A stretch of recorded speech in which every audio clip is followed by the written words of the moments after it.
नमस्कार साथियों, advocate Narendra Joshi YouTube channel पर आपका हार्दिक स्वागत है।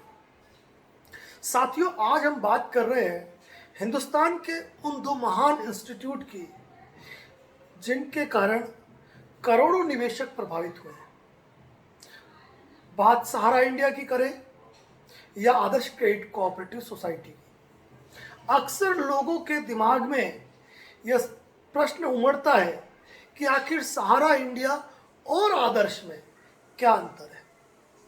आज हम वो जानकारी आपको देने जा रहे हैं जो ना आपने किसी अखबार में पढ़ी है, न किसी यूट्यूब चैनल पे सुना है, न उसका एनालिसिस आज तक आपने किया होगा। सहारा इंडिया की शुरुआत पैरा बैंकिंग के रूप में हुई, एक कंपनी के रूप में हुई, एक पैरा बैंकिंग कंपनी जो लोगों से छोटी छोटी जमाएं लेकर काम करती थी। वही आदर्श की जो स्थापना है वह सहकारिता के आधार पर हुई, एक सबके लिए सब एक के लिए। सहारा इंडिया की सबसे बड़ी बात यह है कि सहारा इंडिया की शक्तियों का केंद्रीयकरण है, यानी कि सहारा इंडिया का 1 रुपया भी तब जनरेट होता जब एचओ से उसकी परमिशन होती, यानी कि बिना एचओ की परमिशन के सहारा इंडिया में कोई भी काम नहीं हुआ करता था, यानी कि उनकी शक्तियों का केंद्रीयकरण था। वहीं आदर्श क्रेडिट कोऑपरेटिव सोसाइटी की सबसे बड़ी बात ये थी कि उसका शक्तियों का टोटली पृथक्करण था, यानी कि विभिन्न लोगों को विभिन्न प्रकार के अधिकार दे रखे थे, जो सहकारिता का मूल सिद्धांत है।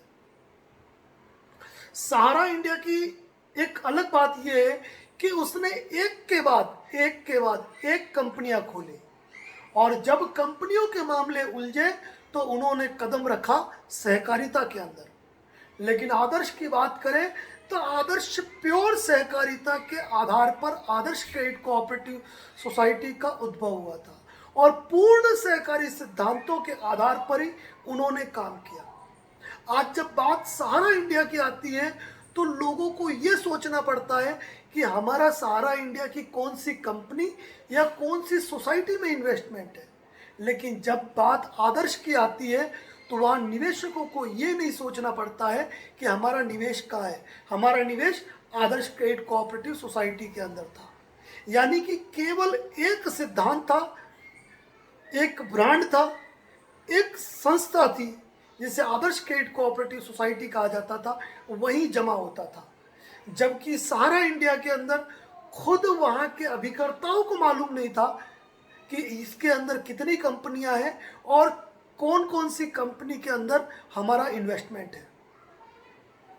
अब बात करते हैं वक्त के अनुसार बदलाव। जब सहारा इंडिया के अंदर विवाद उत्पन्न हुआ, रियल एस्टेट और हाउसिंग कंपनियों के मामले उलझे, तो इनके द्वारा विभिन्न प्रकार की कंपनियां बना दी गई और लोगों का पैसा उनमें कन्वर्जन करा दिया गया। उसके बाद सहकारिता के अंदर आए और विभिन्न प्रकार की क्रेडिट कोऑपरेटिव सोसाइटी की स्थापना की। सेंट्रल रजिस्ट्रार ये जानते हुए कि एक ही छत के नीचे सारी सोसाइटियों का संचालन हो रहा है, हिंदुस्तान के सभी ब्रांचों के अंदर, एक ही ब्रांच के अंदर विभिन्न प्रकार की कंपनियां भी चल रही हैं और सोसाइटियां भी चल रही हैं, उसके बाद भी इन क्रेडिट कोऑपरेटिव सोसाइटियों में आज भी वर्क होता जाएगा। लेकिन वहीं बात करते हैं आदर्श क्रेडिट कोऑपरेटिव सोसाइटी की, तो इन्होंने एक ही ध्येय रखा, एक ही मोटो रखा। चाहे वक्त बुरे हुए, हालात बुरे हुए, सोसाइटी के ऊपर दिन खराब आए, लेकिन इन्होंने किसी भी रूप में सोसाइटी का पेमेंट कन्वर्जन, इन्वेस्टर को पेमेंट कन्वर्जन करने के लिए किसी प्रकार से मोटिवेट नहीं किया, यानी कि उन्होंने अपने सहकारिता के मूल्यों के साथ, अपने सिद्धांतों के साथ समझौता नहीं किया।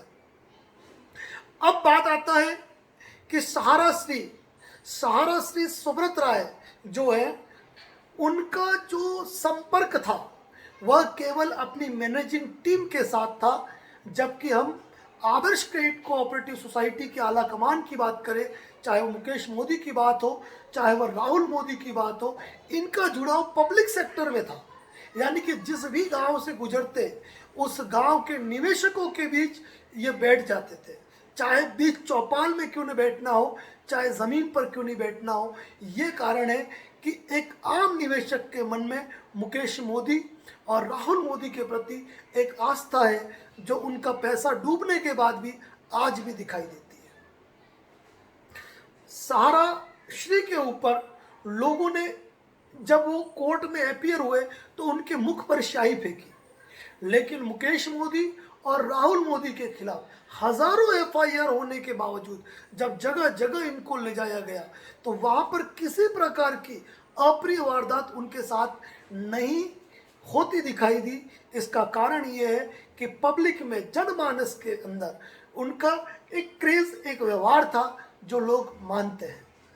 अब इसके बाद हम बात करते हैं सबसे बड़ी बात कि सहारा इंडिया परिवार की प्रत्येक सोसाइटी, प्रत्येक कंपनी, प्रत्येक ब्रांच ऑफिस, प्रत्येक जोनल ऑफिस और प्रत्येक हेड ऑफिस के अस्तित्व में होते हुए भी आज उनके निवेशकों को उनकी राशि का भुगतान नहीं हो पा रहा है।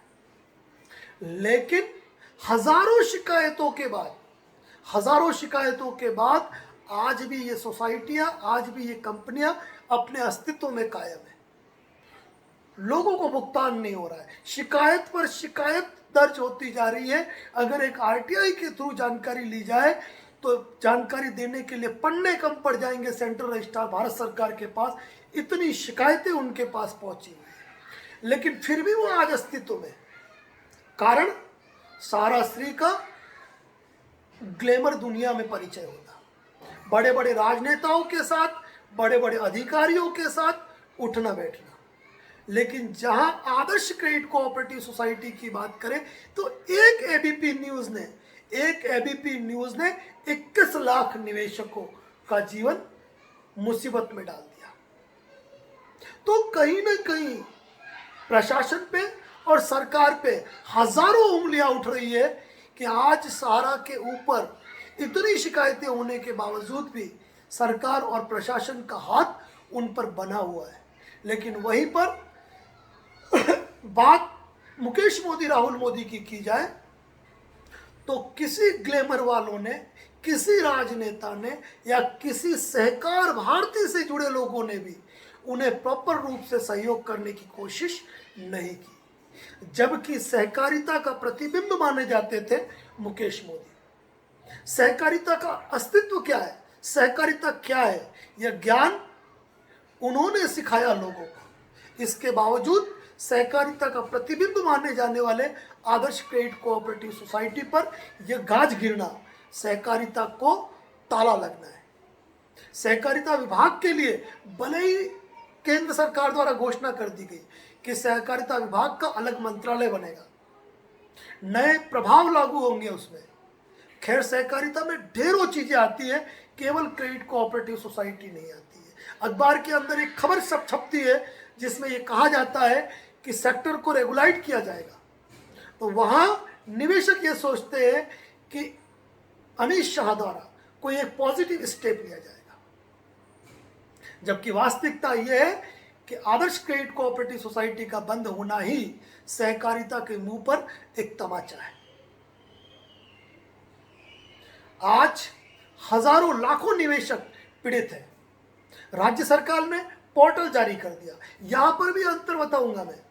पोर्टल के अंदर शिकायतें लेकर the banning unregulated deposit act के अंतर्गत कार्रवाई की जा रही है। शिकायतें मंगवाई जा रही है, आदर्श की मंगवाई जा रही है, नवजीवन की मंगवाई जा रही है, संजीवनी की मंगवाई जा रही है, भविष्य की मंगवाई जा रही है, इंडियन क्रेडिट कोऑपरेटिव सोसाइटी की मंगवाई जा रही है। लेकिन कहीं पर यह खबर सुनाई नहीं देती है कि सहारा की सोसाइटी के खिलाफ the banning unregulated deposit act के अंतर्गत किसी डिप्टी रजिस्ट्रार द्वारा शिकायतें मंगवाई गई है। और सबसे बड़ी बात यह है कि जब सोसाइटी एक्ट के अंतर्गत लिक्विडेशन का प्रावधान है तो उस लिक्विडेशन के प्रावधान को त्वरित अमल में लाकर या उस पर त्वरित कार्रवाई करके जब निवेशकों का पैसा दिलाया जा सकता है, ऐसी अवस्था में डिप्टी रजिस्ट्रार द्वारा या स्टेट रजिस्ट्रार द्वारा the banning unregulated deposit act का सहारा लेकर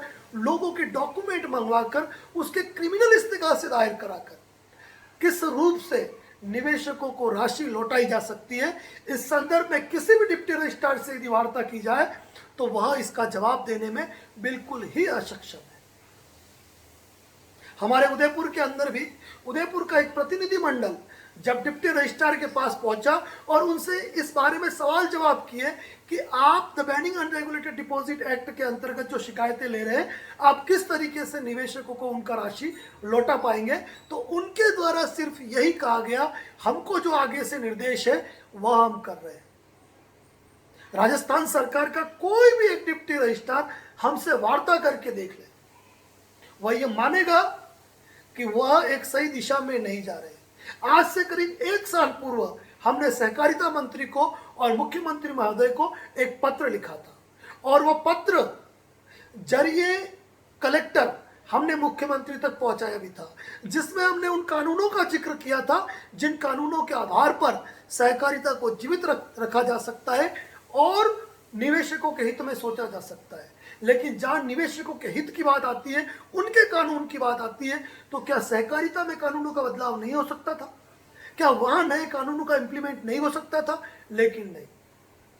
तो कहीं ना कहीं सहकारिता पर सवालिया निशान खड़े हो रहे हैं। The banning unregulated deposit act के अंतर्गत क्या करना है किसी डिप्टी रजिस्ट्रार को मालूम नहीं है और उन सोसाइटियों पर आप कार्रवाई कर रहे हैं जिनके ऊपर आपने लिक्विडेटर अपॉइंट कर रखे हैं। तो फिर लिक्विडेटर का रोल क्या रहा? लिक्विडेटर क्या करेगा? तो इस तरह की दो तरफा कार्रवाई में किसी भी प्रकार का कोई स्पष्टीकरण नहीं है। चाहे मल्टी स्टेट की बात करें या स्टेट कोऑपरेटिव सोसाइटी एक्ट के सेक्शन 99, 100 के अंदर राजस्थान के किसी भी डिप्टी रजिस्ट्रार से जब ये जानकारी मांगी जाती है कि इतनी सोसाइटियां जब अस्तित्वहीन हो गई, उनका पैसा जब निवेशकों के अंदर लोनियों के अंदर डूब रहा था, तो 99 और 100 के अंदर कार्रवाई करके आपने किन सोसाइटी वालों का सहयोग किया है? सवाल खड़े होते हैं सहकारिता पर। केवल सैलरी लेने के लिए बैठे हुए हैं लेकिन अपने अधिकारों के प्रति जागृत नहीं है। इस बारे में हम विचार कर रहे हैं और इस बारे में प्रत्येक डिप्टी रजिस्ट्रार कार्यालय से इस संदर्भ की जानकारी अभी जुटाने का प्रयास करेंगे कि आखिर इन्हीं सहकार विभाग की कमियों के चलते आज निवेशक दुखी हुए हैं।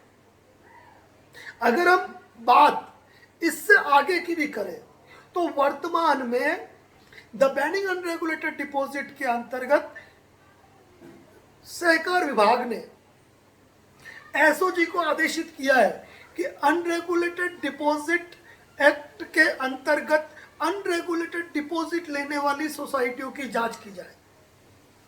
पहले तो सहकार विभाग भी ये सोचे कि आप खुद अनरेगुलेटेड है, क्योंकि आप अखबार की जो खबर है वो यह बताती है कि अनरेगुलेटेड सोसाइटियां,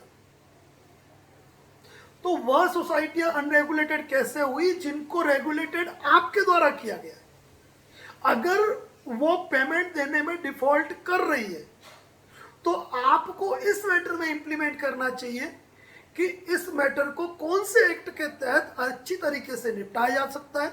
सोसाइटियों के साथ एक संयुक्त वार्ता आयोजित करके आप उन सोसाइटी को होने वाली दिक्कतों के संदर्भ में वार्ता करें, लेकिन ऐसा नहीं हो रहा है। क्रेडिट कोऑपरेटिव सोसाइटियों के रजिस्ट्रेशन आपने बंद कर दिए। कुल मिलाकर सहकारिता को समाप्त कर देने का एक षड्यंत्र ही है।